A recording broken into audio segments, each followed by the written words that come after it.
All right, I am finally here at Royal Gorge State Park. Not State Park. I am finally here at Royal Bridge Park. All right, guys, I am finally here. Like, the wait is over. I am here at Royal Gorge Bridge and Park. You know, I've taken this take maybe like 5 times because I can't say the park name right, but I am about to encounter the Via Ferrata. We are going to climb down the gorge we're going to hike down the gorge and climb up the rock face back up to the top. And this will be my first time with any type of outdoor rock climbing. So, oh my gosh, it's a 5.5-hour excursion. You can zoom in a little bit. I need to move. So we made it to Royal Gorge and we just checked in and found out that we have to walk across the bridge, and it's not, I want to say it's maybe a 1/4 mile bridge, and then we're going to check in over there, I guess, and then we're going to, I'm going to show you, hike down to climb back up. And then you can't really see the bridge that well, but there it is. So as we were walking across the bridge, this is a wooden bridge. I feel the wood planks like moving as I walk, and oh my god, this is making me so nervous. I'm gonna show you the drop down. Like, if we fall, oh my god.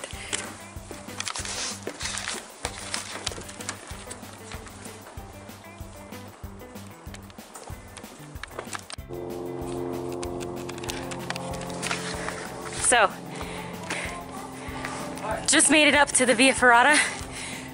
I think we walked maybe like 1/2 mile up and downhill. Definitely need to be physically fit for this. All right, I've got 5 hours to go. The Via Ferrata is Royal Gorge's latest attraction. It involves climbing steel cables, ladders, rungs, and free climbing sections, all while participants are harnessed onto bolted cables. Protective gear is provided, and each participant will receive a harness, helmet, carabiners, and the optional choice of footwear. The cost of this excursion was about $160, and admission to other attractions is included, excluding the zip lines and the sky coaster. Royal Gorge is home to America's highest suspension bridge that encompasses over 4,100 steel cables, 1,200 wooden planks, and stands 956 feet above the Arkansas River.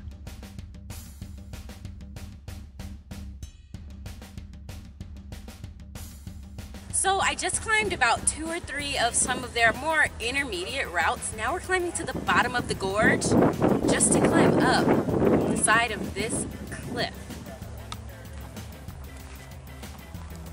It is a cliff, right? Cool.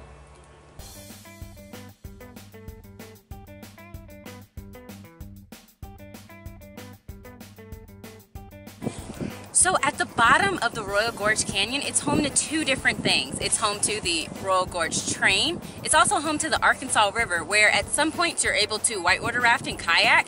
And then for the Royal Gorge Train, you're able to sit down and air condition, have a meal, and take in these wonderful sights.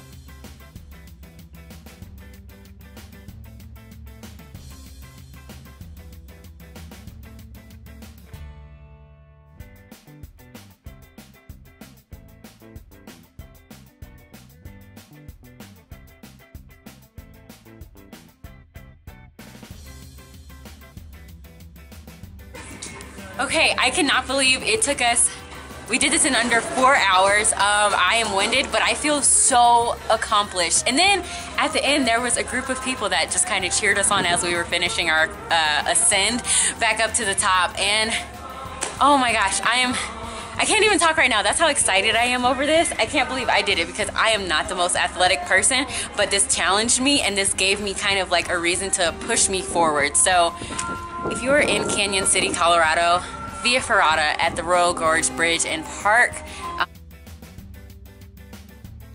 One attraction included with admission is the cable car. For visitors unable to walk across the gorge on the suspension bridge, the cable car will provide you with at least 240-degree views of the gorge as you travel from one side to another. General admission to Royal Gorge is $23. I just want to mention that we're going to be 900 feet above the canyon, and our door didn't shut all the way. Huh, I mean, I'm not scared, because I'm not no punk, but it didn't shut.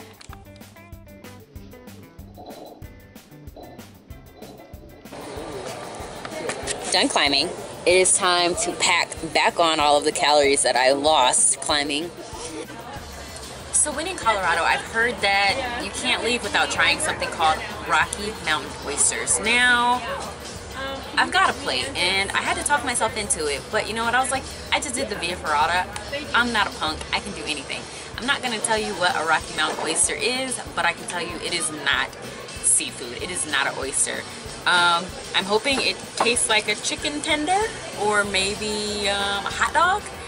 This is my first time trying it and I am super nervous, so maybe put some lemon on it. Potentially, if I can grab the lemon, just kind of give it a little squirt.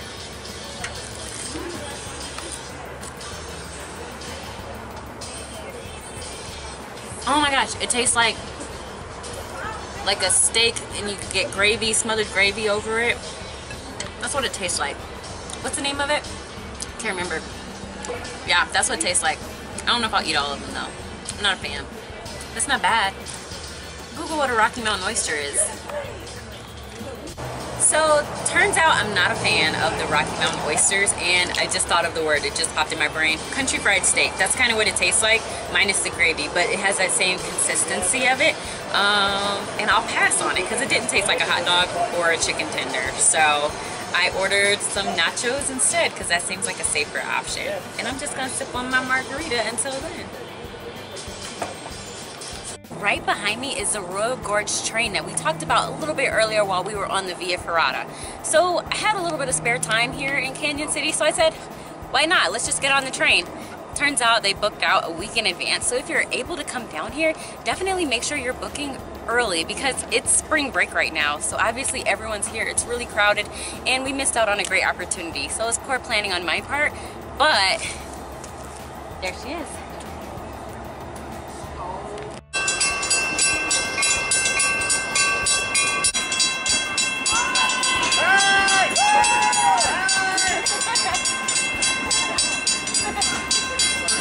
Okay, so fun fact about me, I love waving goodbye to people, preferably on a cruise ship, but clearly I can't be on a cruise ship right now. I couldn't be on the train either, but I can wave goodbye, right? Because they're going somewhere, more than what I'm doing, so bye guys! Oh gosh, I wish we could have gotten tickets. Alright. That's okay, because I'm going snowmobiling tomorrow, so that kind of makes up for it, right? Yeah. Just a little bit. Yeah. So crazy because yesterday I was on a Via Ferrata with no snow essentially, and today I'm in Monarch and I'm going snowmobiling for the very first time. I am here at Monarch Snowmobile Tours and I'm going on a 3-hour high adventure tour, and my God, I'm so excited. I've never done this before. This is actually the very first year I've done any type of outdoor winter sport, so maybe this is a year of winter sports for me. I don't know. We'll see how it goes. It's definitely an attraction that you call in advance for. Fortunately, we were able to secure the last 2 slots on the scheduled tour. Monarch Snowmobile Tours offers a wide variety of tours for complete beginners and intermediate riders, and the trails are right up against the mountains, so you'll always be in eyesight of some of the amazing 14,000 foot high snow-capped mountains. If you're more about hitting that throttle though, then don't fret. Part of our tour took us to an open field with free riding. The Monarch area offers a wide variety of attractions from skiing and snowboarding, snowmobiling, cross-country skiing, and to my surprise, dog sledding. Monarch Mountain is not only home to ski resorts, it's actually home to the Continental Divide. And what that means is the mountains on this side, which is the east side, all of that fresh water is going to flow to the Atlantic Ocean, and then the mountains over here towards the west side, all of the fresh water is going to flow directly into the Pacific. So I thought that was a little fun fact since I'm up here in Monarch. After a few hours of snowmobiling, it was time to head up north to Idaho Springs. But I was able to make a quick pit stop along the way. If you didn't know, the fictional town of South Park from the TV show is actually based off of a real town here in Fairplay, Colorado. I never really watched South Park, but I can appreciate this fantastic cartoon being based off of a real life town. Oops, I stepped in water. Okay.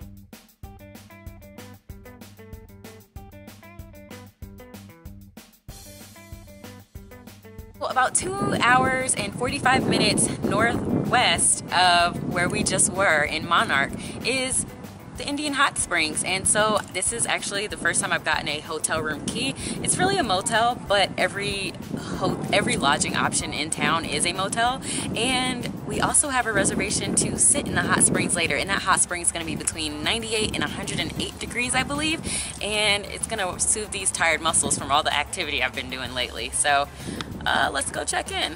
Alright guys, welcome to my Colorado tropical oasis. I am here in Idaho Springs, Colorado at an indoor hot spring. I'm going to soak these old bones from all the recreational activities.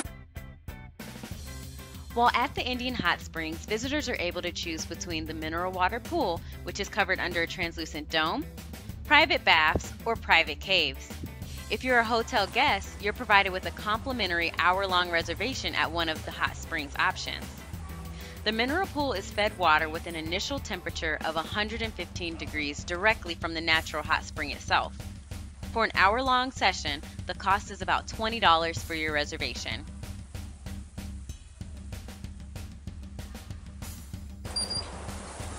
And just like that, my Denver vacation has come to an end.